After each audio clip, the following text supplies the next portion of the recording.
In today's video, the best way to get shredded, full body training, creatine, and I would like your feedback on my new intro music.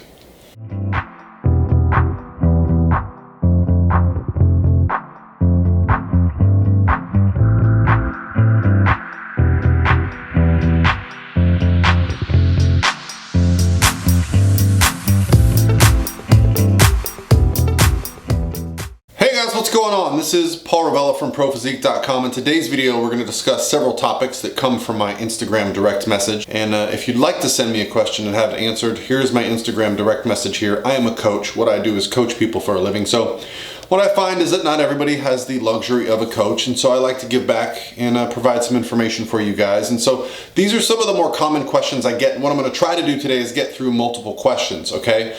So I'm going to grab my phone, I'm going to start looking at the questions, and I'm going to share them here with you guys now. First question, what is the best way to get shredded lean? Now, the first time I saw this question, I thought, come on, man, this is too vague. The best way to get shredded?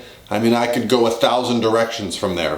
But then I got to thinking, it's probably a common question, a common thought that a lot of people have. Sometimes there is a little bit of over-analysis of things, and you can feel like, man, there's so many different things out there. What should I do, right? Well, getting started is the most important thing. So I have a couple of free resources that I give away, and I don't actually talk about them that much. There's 2 ebooks that were written by me and my staff. And so if you're interested, I'll put the links in my description box. But to address the question, what is the best way to get shredded? Well, let's talk about what does it mean to get shredded? Sub 10% body fat for men. What does it take? What is the best way to get there? Well, for myself, it was to compete in a bodybuilding show. Why? Because over my life of lifting, I could never really stick to a diet or a plan long enough to get that lean.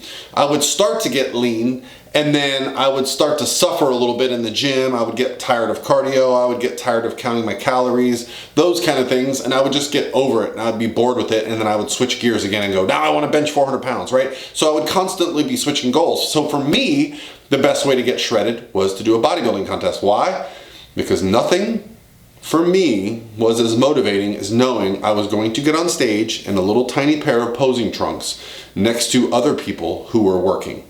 So my competitiveness came out. I was not going to get beat if it was possible, okay? I was going to put in the most work possible. I was not going to get on that stage and have anyone on that stage have outworked me.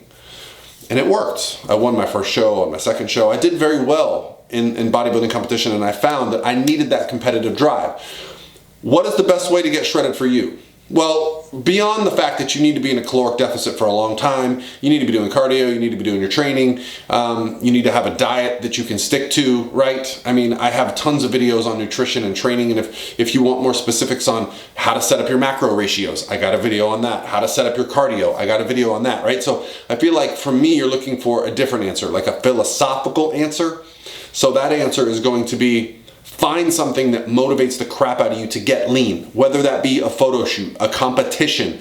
I don't care if it's a high school reunion you want to look good for. Maybe you're going to the beach this summer and you're single. Whatever it is, maybe you're going to be on the next season of the Jersey Shore. Cabs are here! And you got to be shredded for Jersey Shore, at least when the season starts, because we all know they got fat by the end of the show.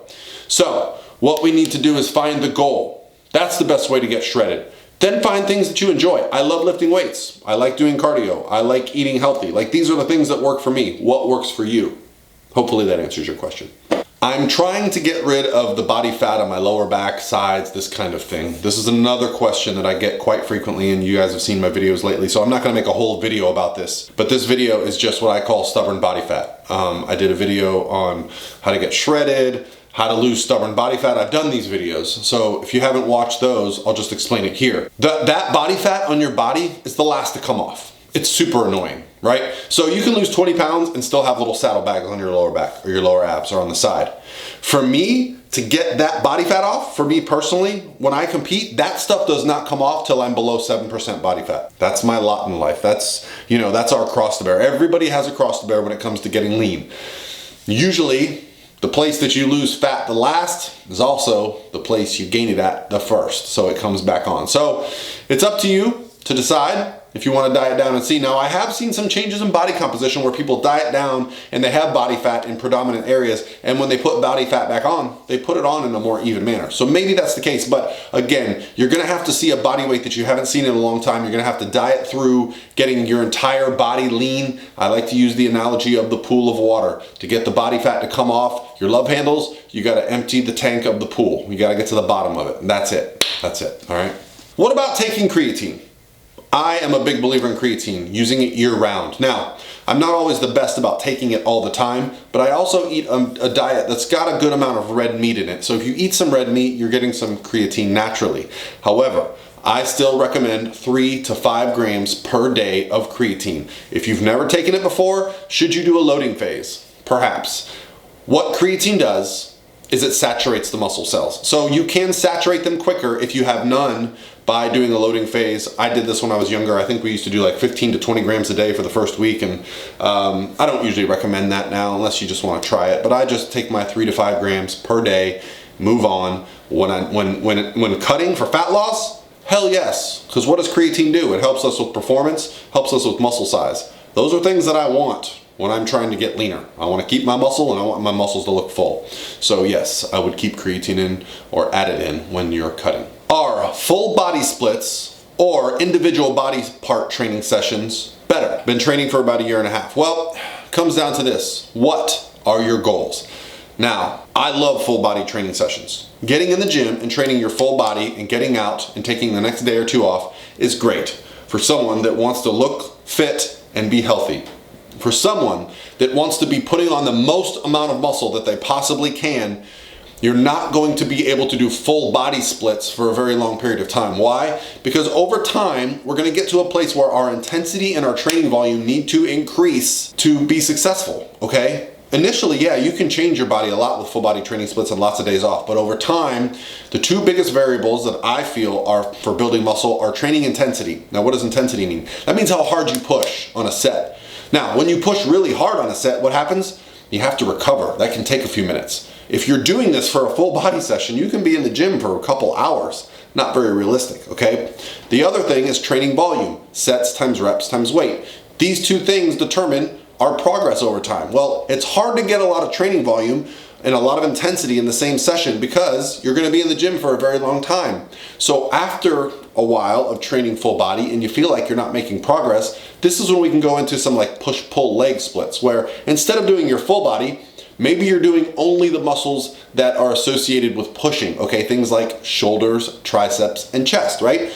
Then you can go do a thing that's called pull workouts, where you do things like back and biceps and traps, okay? And then maybe you do just a leg day, right? And then sometimes more specific bodybuilders will even get into single body part days where they just train quads, just train hamstrings, you know? This is some very intense training. So both work, it just matters where you're at in your journey. All right, guys, that's it for me today. Hope you enjoyed the questions. Keep them coming. I really appreciate them, and I'll talk to you tomorrow.